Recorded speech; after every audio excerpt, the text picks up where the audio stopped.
You know, I'm going to talk about we are loved. We are loved. We are greatly loved, more than we could ever know. There's no way putting it into words, because let me just put it like this. The Lord left heaven, all his glory, all of that. I mean, I don't know any king that would leave their glory just to go live in some, like if I were to compare heaven and earth, man, heaven is like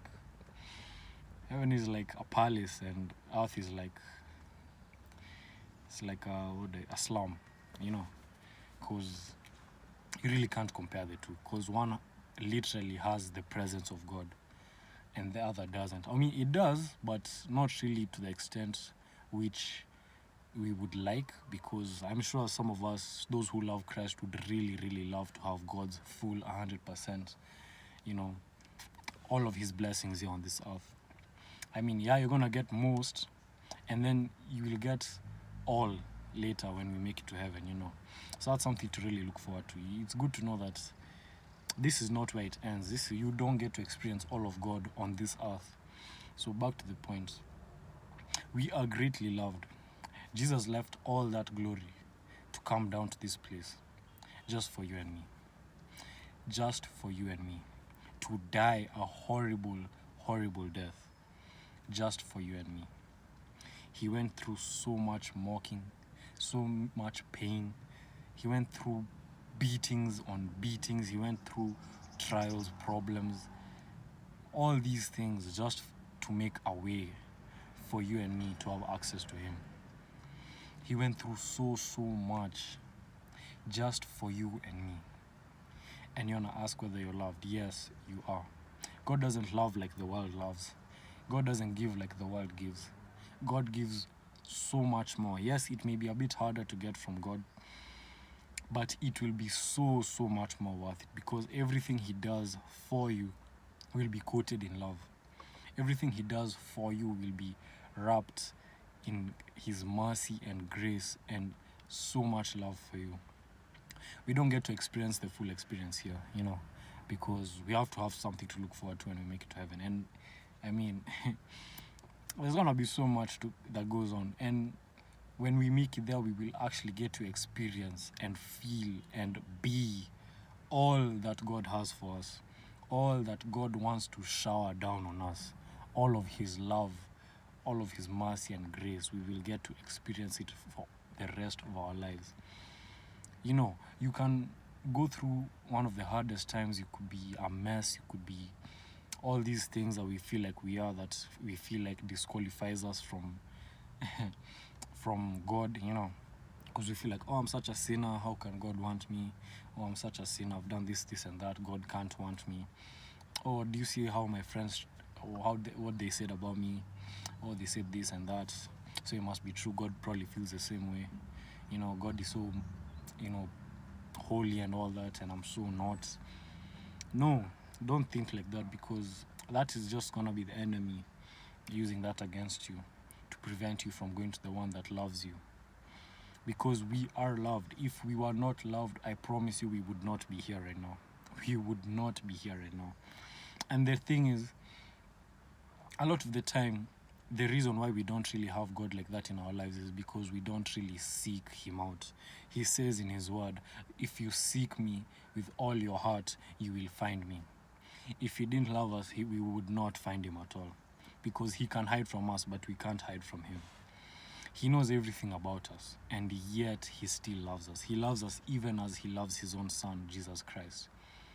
And Jesus himself loves us so much that he went through the pain that he went through just for you and me. He loves us so much. I can't put it into words just how much we are loved. When you look at the world and how it loves, that's not even love. That's not love. That's why we think that God is like the world. He's not like the world. He doesn't love us like the world loves. He doesn't judge us. We have so many things about us that we don't tell other people, we hide from other people, but God sees that and he still says, yes, you're my child. He chose you before the world was even created. Before anything was, he was though. He was. And he said, I want you. He said he wants me. He said he wants all of us with him. He loves us that much. Do you know how much of a miracle it is for you to be the one that was, born and put into this world? Do you know how much of a miracle that is? What? Oh my, that is a miracle, man. I swear, if it was left up to chance, a lot of us would not be here. But because the Lord wants us here with him, he allowed it for, what am I saying? He allowed us to be here with him.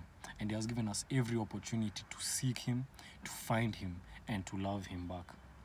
There is nothing that can stop you right now from accessing that love he has for you. You may not feel it, you may not experience it the way you would like to, but can I tell you, if you stand on his word and his promise, you will realize that it is true. We are loved so much. We are cared for more than we can ever know. There is nothing that we will ever experience on this earth that can ever separate us from the Lord's love ever again. If he can go to the length of sacrificing his own son just for us, what wouldn't he do for you? How much more would he give you if he's willing to give up his own son? Money, riches, anything it is. I mean, anything, houses, cars, man. He even said in his word, I go to prepare a place for you. That's already a promise that he's going to prepare a place for you. And what I go to prepare for you, it means that I will come back for you so that you can be with me where I am. And there will be no snatching you out of his hand ever again. Actually, not ever, not even again, ever. It's never going to happen. So if you choose to walk with him and be with him, you will realize that you're loved, you're cared for, and there's nothing that will ever happen to you that will ever take that love away from you. All you have to do is turn around and accept it and realize that it is there for you. He loves you so much. He stretched out his hands. He was put on a cross.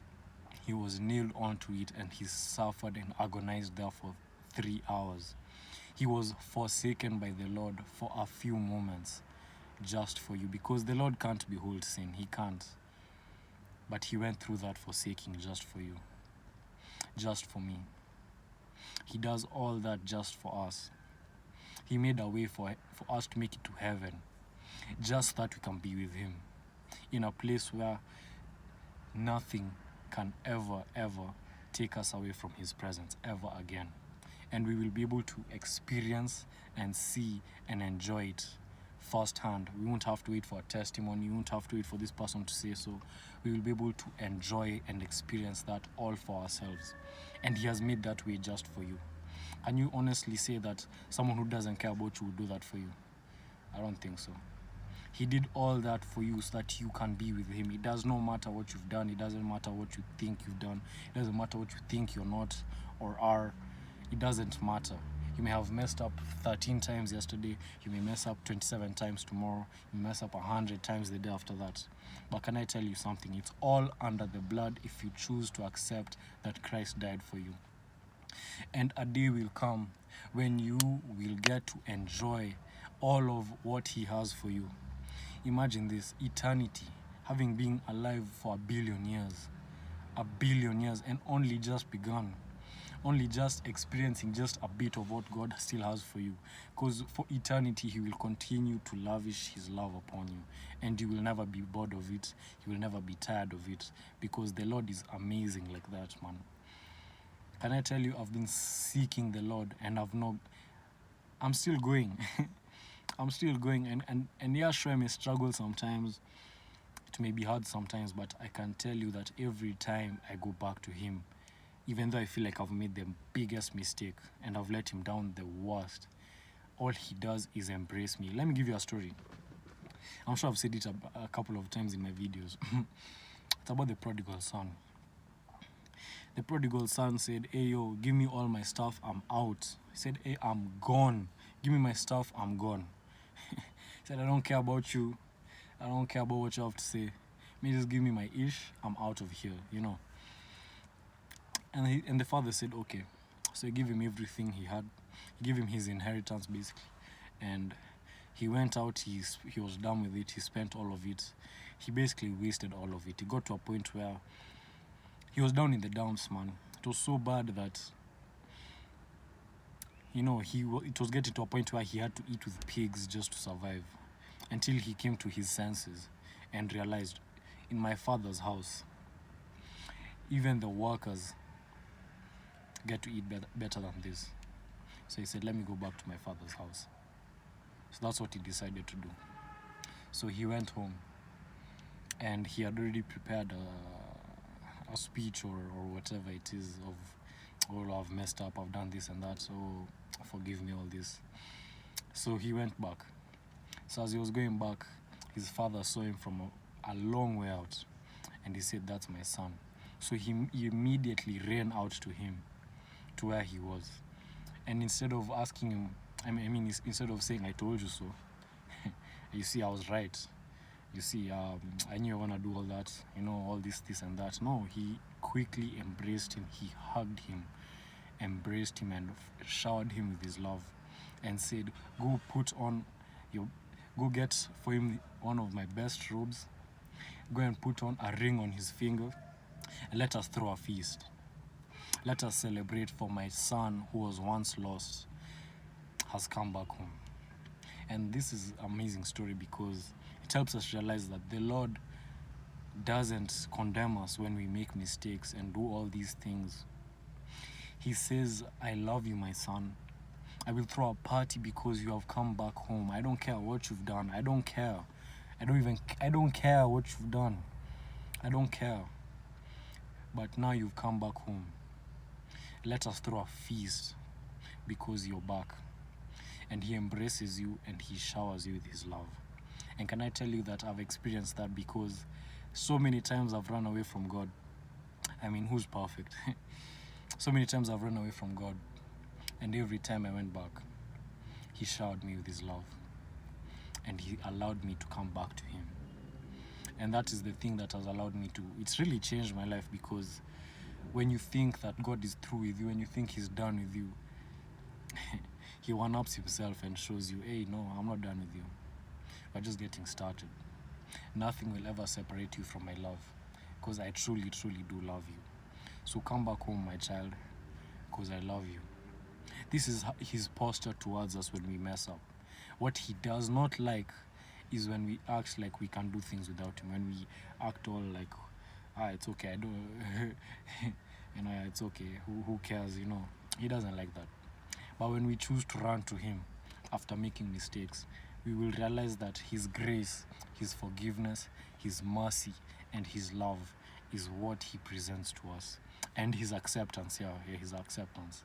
Because as you pray to him in that moment of being low, you realize that you feel accepted. You feel like you can continue to talk to him. You don't feel condemned. You feel loved and accepted.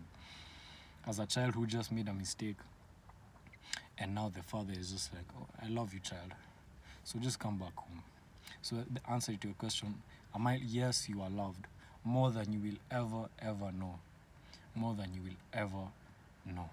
And a day will come when we will know just how much we are loved. We will get to experience it firsthand. And what will be better than that? His love is far greater than everything you can see. That's crazy, right? So put your faith and your trust in him, because he loves you so much. He died for you. He died for you. He died to make a way for you to be with him.